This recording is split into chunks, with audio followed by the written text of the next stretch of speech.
सुप्रभातम भैया बहनों।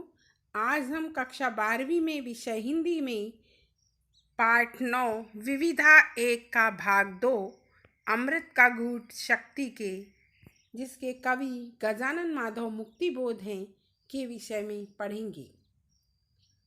आइए हम गजानन माधव मुक्तिबोध के इस चित्र को देखते हैं तथा उनके जीवन परिचय के विषय में प्रकाश डालते हैं। नई कविता के सशक्त हस्ताक्षर एवं उसको नया मोड़ देने वाले मुक्तिबोध का जन्म 13 अक्टूबर सन 1917 को श्योपुर में हुआ था। इन्होंने उज्जैन तथा इंदौर में शिक्षा प्राप्त की।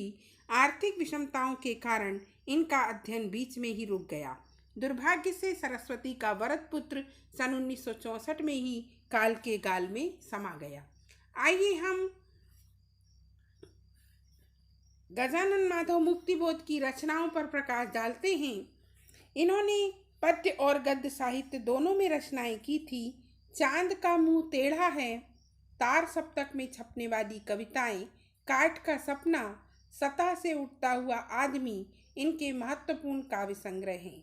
नए साहित्य का सौंदर्य शास्त्र, भारतीय इतिहास, कामायनी, एक पुनर्विचार, संस्कृति एवं नई कविता का आत्मसंघर्ष इनकी जानी मानी गद्य रचनाएं हैं।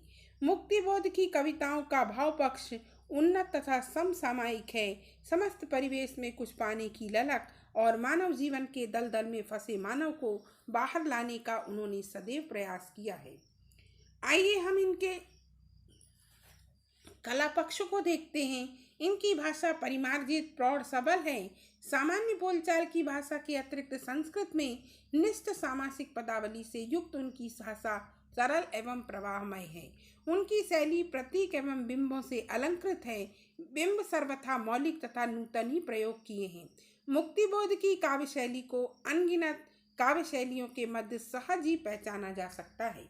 नई कविता को स्वरूप प्रदान करने में उनका विशेष स्थान है। आइए हम कविता को ध्यान से सुनते हैं। आज मैंने शक्ति की अमृत का घूंट पिया, धरती ने अपना धानी घूंघट उघार कर मुझ में अपना ज्वलंत वसंत विहार लिया।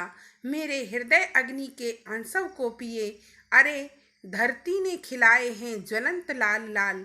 नए नए फूल कैसे लगते हैं आग भरे, जीवन सुहाग भरे।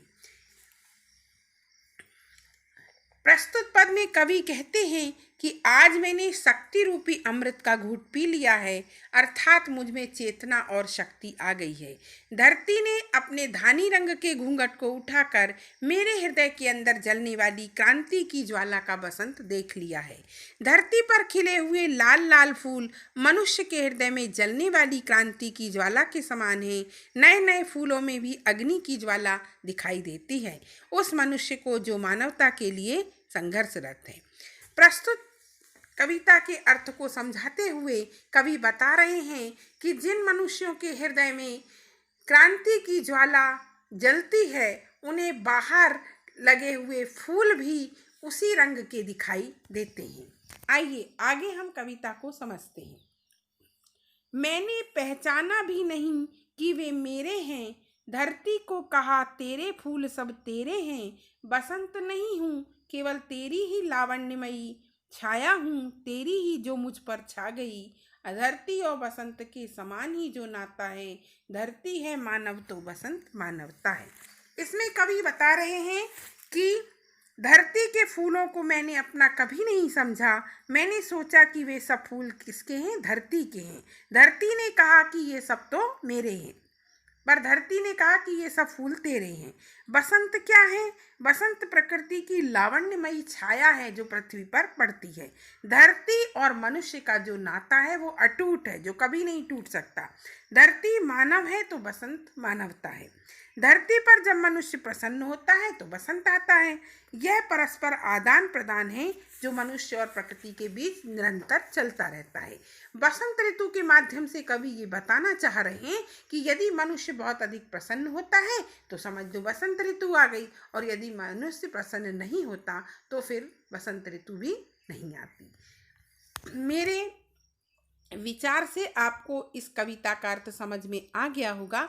और यदि आपको किसी भी प्रकार की कोई परेशानी हो तो मेरे व्हाट्सएप नंबर पर आप मैसेज कर सकते हैं या मुझसे कॉल करके पूछ सकते हैं। धन्यवाद बच्चों। इसे अपनी कॉपी में भी उतार लीजिएगा।